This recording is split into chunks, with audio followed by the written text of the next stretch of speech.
Assalamualaikum warahmatullahi wabarakatuh. Banyak sekali pertanyaan jamaah, Ustadz kasih kami channel untuk kajian anak-anak muda. Di antara anak muda berasal dari Aceh, luar biasa, channelnya Maulizul Akbar Nak. Tonton, subscribe, like, share, komen. Assalamualaikum warahmatullahi wabarakatuh.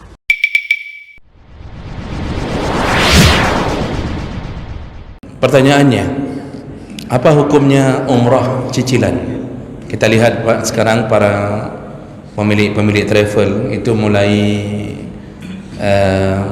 menyiarkan, mengiklankan umrah dengan cara bayar DP. Jadi bayar DP 5 juta, langsung berangkat, nanti pulang bayar sedikit-sedikit dengan cara kredit. Dan ini travel di sini sudah mulai menjamur, yang memberikan tawaran-tawaran umrah dengan cara cicilan. Kalau ditanya apa hukumnya, dalam fatwa para ulama, kalau seandainya travel tersebut memberikan kesempatan untuk umrah dengan cara membayar kredit cicilan, dimulai dengan DP lalu bayar sedikit-sedikit setelah pulang umrah. Kalau kita hanya membayar dan berurusan dengan si travel, maka itu sah dan dibolehkan. Jadi kita bertransaksi dengan akad jual beli, tapi dengan at-taqsid, dengan cara kredit. Jadi itu dalam hukum fikih al-bay'u bit-taqsid, jual beli dengan cara kredit.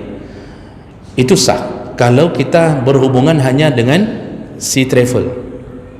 Jadi pulang-pulang kita bayarnya ke travel, mereka yang langsung menerimanya, itu sah walaupun sedikit diambil keuntungan. Itu akadnya yang terjadi, akad jual beli, tetapi bitaqsid, dengan cicilan. Apa yang mereka jual? Barang. Apa barangnya? Berbentuk jasa. Mereka yang sediakan tiket, mereka yang nanti permudah semua urusan. Jadi kita itu dijual jasanya, jasa mereka untuk menerbangkan kita, sudah ada hotel segala macam. Kita pembelinya cuma dengan cara cicilan.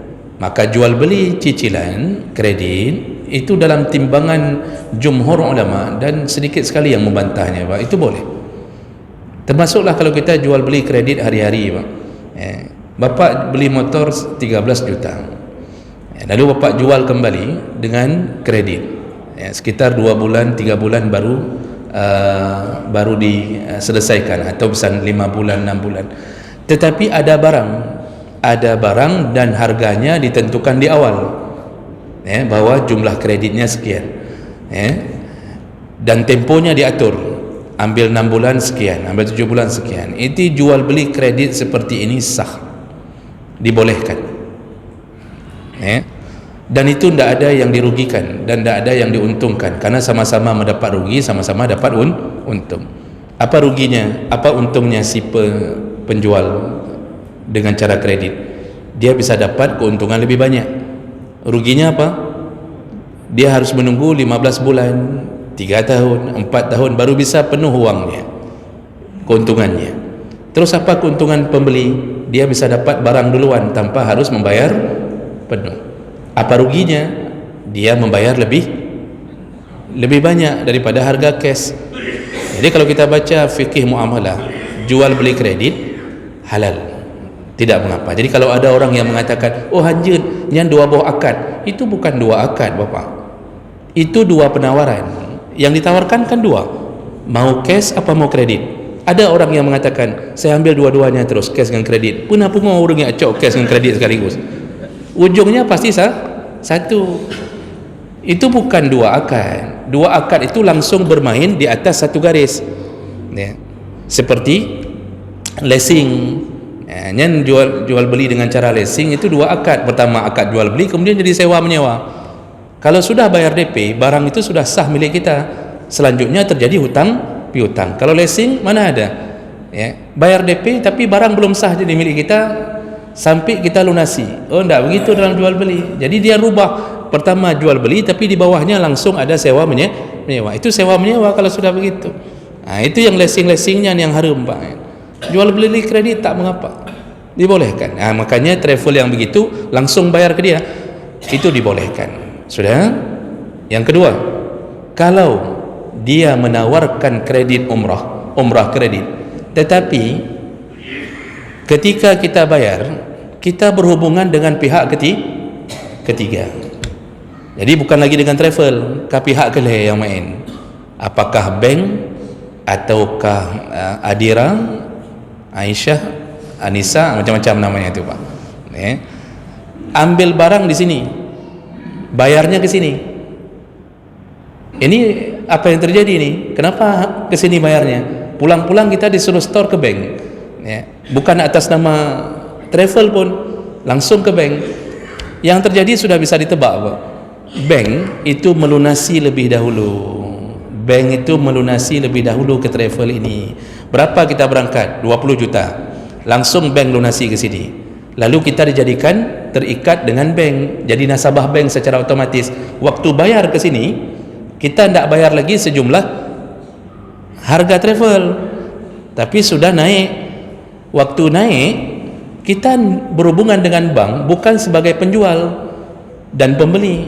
Jadi dia itu seakan-akan mengatakan, punya bapak kami bayar dulu ya, nanti bapak bayarnya ke kami. Itu namanya akad pinjam meminjam. Dengan travel jual beli. Kalau dengan pihak ketiga yang sudah melunasi duluan, berarti tak ada jual beli. Jadinya apa? Akad hutang piutang atau pinjam meminjam, akad qarat atau qirat. Tetapi masalahnya disuruh bayar lebih dibandingkan dengan harga aslinya. Disitulah jatuh ke riba.